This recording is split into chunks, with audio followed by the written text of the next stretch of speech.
أعوذ بالله من الشيطان الرجيم بسم الله الرحمن الرحيم. All the praise and thanks are due to Allah subhanahu wa ta'ala. In salutation upon Nabi Muhammad sallallahu alayhi wa sallam, and upon all the Anbiya that Allah subhanahu wa ta'ala sent for human guidance. The past 24 hours has seen a major fiasco, and something we have now become quite accustomed to in South Africa. I'm referring to the State of the Nation address, or SONA as they call it. It's really become a joke in this country when you see the jostling in Parliament, and really reflects the avoidance of dealing with the real issues the country faces, and also issues around personality and intolerance. And to be honest, I think when you look at it, it's just become a laughing matter. And while we may laugh and enjoy the entertainment, the question would be, do we as Muslims fare much better? There's an interesting documentary, a BBC documentary, more like a reality sitcom, a two-part episode, and the title of the program was Muslims Like Us. And when you watch this program, it's very similar to what happened in SONA. What they did in this program, this reality program, was they took 10 Muslims from the UK of different backgrounds. Some men, some women, some Shia, some Sunni, some modern, some believers, etc. And they made them live together for a short period of time. So they had to actually stay in this house and share that space.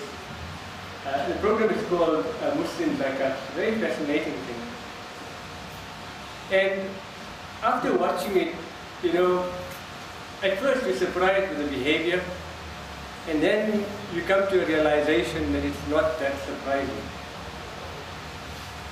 Because we as Muslims also have some degree of intolerance to one another, and also avoid dealing with the real issues, very much like what we've seen at the State of the Nation address.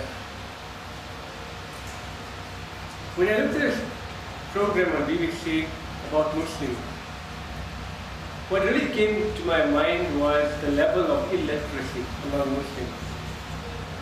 And when I say illiteracy, I'm not referring to not being able to read or write.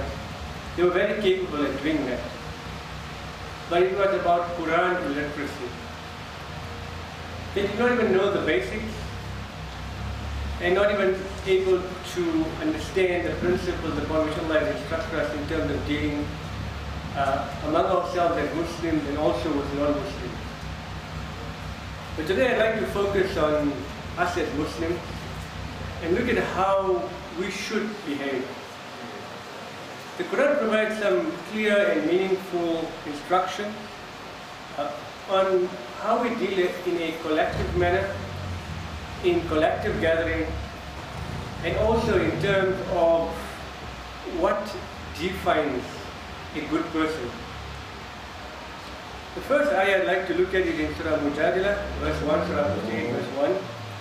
Where Allah SWT said, يَا أَيُّهَا الَّذِينَ آمَنُوا إِذَا قِيلَ لَكُمْ تَفَسَّحُوا فِي الْمَجَالِسِ فَافْسَحُوا يَفْسَحِ اللَّهُ لَكُمْ وَإِذَا قِيلَ انشُزُوا فَانشُزُوا يَرْفَعِ اللَّهُ الَّذِينَ آمَنُوا مِنكُمْ وَالَّذِينَ أُوتُوا الْعِلْمَ دَرَجَاتٍ وَاللَّهُ بِمَا تَعْمَلُونَ خَبِيرٌ.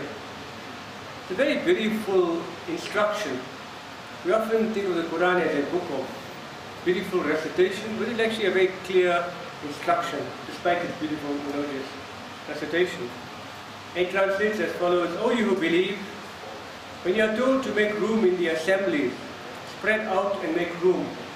Ample room will Allah provide for you. When you are told to rise up, rise up. When you are told to rise up, Allah will rise up to suitable ranks and degrees, those of you who believe and who have been granted knowledge. And Allah is well acquainted with all that you do. So this ayah gives a very simple instruction. It says, oh, you believe, when you are in the majalis, almost like a jalsa, a meeting, a gathering, and you are told to make room, fasfahu, make room, and Allah will make room for you. And this is interpreted in multiple levels. The one is the very physical level of making space for one another. Obviously in the masjid, we don't have a lot of people now, but as the time for salah starts, there's obviously more people coming into the masjid and just accommodating and making space for others. No matter who they are, what class they belong to, we should allow and open up our spaces for them. That's the most literal meaning. But when we're looking at making room, it also applies to making room in many other ways. Making room for people to air their views, giving them a chance to talk, allowing them to have some degree of dignity and protection, and accommodating them in our daily lives. And this is very important for us as Muslims. When we see the Sona event, we see the Muslims Like Us program, you see any Muslim gathering, we find very little of this. And if it's an Islamic gathering, it's even worse, because it's normally a lot of intolerance. But yet here we see that Allah SWT instructs to make room and be accommodating to others. So one thing for us to appreciate is that we need to also learn to understand others. And the second part of the ayah is quite interesting. It says, when you are told to rise up, rise up. And Allah will increase in rank those who have believed and who have understanding, or who are granted understanding. So when we think of even salah, we're told, rise up, we all stand up quite orderly, we get into our stuff. So it speaks to some degree of order and discipline. But the question comes up in terms of more general matters. Do we rise up and behave in such an orderly fashion in many of our functions, in many of the times or manners in which we deal with others, especially in Islamic meetings as well? So I think here we learn a lot of lessons. What's very striking about this ayah as well, Allah said at the end, يَرْفَعِ اللَّهُ الَّذِينَ آمَنُوا مِنْكُمْ وَالَّذِينَ أُوتُوا الْعِلْمَ دَرَجَاتٍ. And Allah said that He will increase in the grades those who have Iman, and the second is Utul Ilm, those who have been given knowledge and understanding. And the only way we can really have knowledge and understanding is learning from one another. It's about accommodating and giving a person a chance to talk. And that's very important in terms of how we as Muslims behave. We might laugh at what happened in the State of the Nation address, humorous, but sometimes in our own meetings, sometimes we don't give others a chance to talk. And irrespective of who the person is, we should always be accommodating, even if you be a non-Muslim. Now you'll notice the term here that is mentioned in this ayah is majalis, which is the plural of majlis. And this ayah speaks about accommodating people, being kind, respectful. But it's, an irony of some sort. I don't know, we as Muslims have a lot of irony in our life. But I don't know if people are familiar with the Majlis newspaper. And when you read that newspaper, there's just no dollar, right? That majlis is only a closed majlis, And here Allah talks of not just one, but multiple majlises, where just gatherings of people. That's the first thing. The second ayah that I'd like to speak to is in the story of Luqman. And it speaks of just two qualities. There's multiple qualities that we can speak about, but the two I'd like to highlight today. The first one, where Allah says, and swell not your cheek for pride of men, nor walk in insolence through the earth, for Allah loves not any arrogant boaster. And be moderate in your pace and lower your voice, for the harshest of sounds are doubted the playing of a donkey. So here Allah gives us beautiful instruction. And both elements are very relevant when you look at what happened in Sona, when you look at what transpired when Muslim meetings deteriorate. There's two elements that quickly set in. And the one is pride, self-righteousness. And unfortunately among the religious scholars, sometimes there's even greater self-righteousness. And in essence, if you look at Shaitan, he was in the order of the angels, but yet he did not fulfill the commandment of Allah. And he did not falter or fail because of the lack of obedience to the command, but it was primarily because of his arrogance and refusal because he thought he was better. So that's one important element. And that's often the barrier between humans. And I'm saying humans because it's not limited to us as Muslims. The second aspect this ayah speaks to is that of shouting. And normally when things deteriorate, people shout. And Allah describes such behavior as the sound that comes out of a donkey. Right? Because it's just a loud noise with no meaning and no message and nothing beneficial. And fundamentally, that is the lesson we learn from this ayah. We find that, in terms of that level of humility, I read you an ayah that describes what the Prophet was instructed to say. Obviously, he dealt with far difficult issues. It's not EFF versus ANC or DA versus ANC. He dealt with, a mission of Allah in the face of powerful people in his community and tried to change things. And they obviously accused him and were aggressive to him. But what did Allah instruct the Prophet to say? وَلَا أَقُولُ لَكُمْ عِنْدِي خَزَائِنَ اللَّهِ. I'll read the translation for time purposes.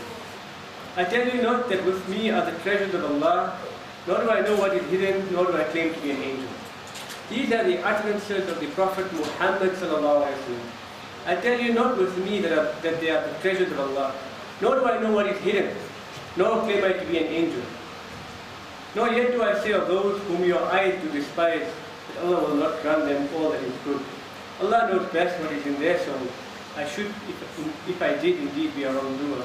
So there's a level of humility.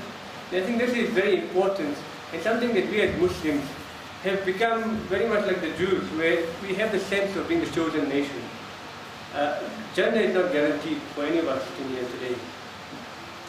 The next aspect I'd like to briefly touch on is that concept of righteousness and self-righteousness and issues around sinfulness.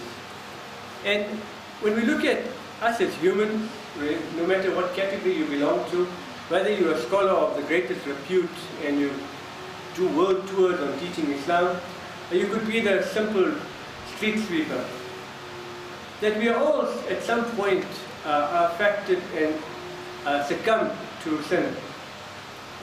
And this ayah I'd like to read to you is a very important one for us as Muslims in general. It says, those who avoid great sins and shameful deeds, only falling into small faults, verily thy Lord is ample in forgiveness. That's the first part. So here Allah instructs us that we obviously need to avoid the major crimes, murder, stealing, zina, etc. But we as humans fall into small faults. And Allah reminds us that He is ample in forgiveness. But the next part is probably the most important. He said, Allah said, He knows you well when He brings you out of the earth and when you are hidden in your mother's womb. Therefore justify not yourselves in what's best way it is that God against evil. Now I'll read you the Arabic there. It says, فَلَا تُزَكُّوا أَنفُسَكُمْ. فَلَا تُزَكُّوا أَنفُسَكُمْ. Do not claim purity or piety to yourselves. Do not say, I am more righteous than the next. And the preceding statement was very important. Allah says, He knows you well when He brings you out of the earth and when you are hidden in your mother's womb. No matter who we are sitting here today, even Einstein was a zygote. He was a single cell that needed a microscope to be observed. But yes, he became a great mind. We find that even great leaders, no matter who they were, great Muslim scholars, were fundamentally an insignificant thing. And fundamentally when we die, we decay in the earth and become particulate matter.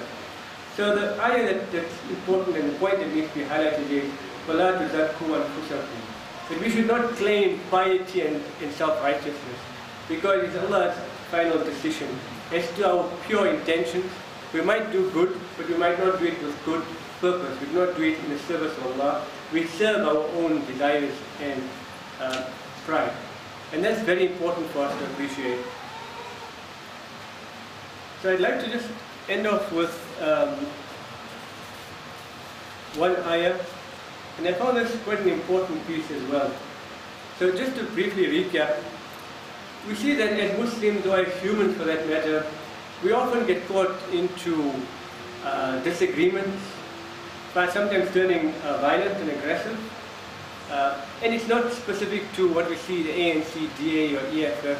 We see Muslims behaving the same way. And the example I gave at the beginning was a documentary on BBC where the documentary was Muslims Like Us. And they put 10 different Muslims staying together. And it begins quite well, and then one guy is self-righteous, the other one doesn't care them. And it's amazing how they behave and their interaction. And fundamentally, at the end of it, there's different personalities that come out, there's different attitudes. But what I found most interesting out of that whole scenario, because they had some guys that were quoting Revelation, they had some people that had no idea of Revelation, amazing mixed bag. But the people that really stood out most clearly were those simple Muslims that basically did righteous deeds. And the ayah I'd like to end off with is one from Surah Baqarah, where Allah Ta'ala said, "To each the goal to which Allah turns him, and strive together as in a race toward all that is good. Wheresoever you are, Allah will bring you together, for Allah is power over all things." So fundamentally, the thing that really differentiates us is not our knowledge, not our status, but it's our ability to be good and to be good to others. And just to recap again, the first ayah I began with was the ayah about congregations or majlis. And Allah instructs us to make room, and Allah will provide room for us. He asks us to arise, and we should rise, really implying that we should be very accommodating. Whether it is physical space that we share in the mosque today, or even the voice of opinion of another Muslim should be respected. And Allah will open our doors and open our hearts as well to one another and grow in unity. But we need to be first willing to listen rather than to shout at one another. I think that's an important lesson. Sona has taught us a lot, and I think there's a lot more that we can teach humanity if we follow the final instructions from Allah. Jazakallah khair. Assalamu alaikum wa rahmatullahi wa barakatuh. Thank you.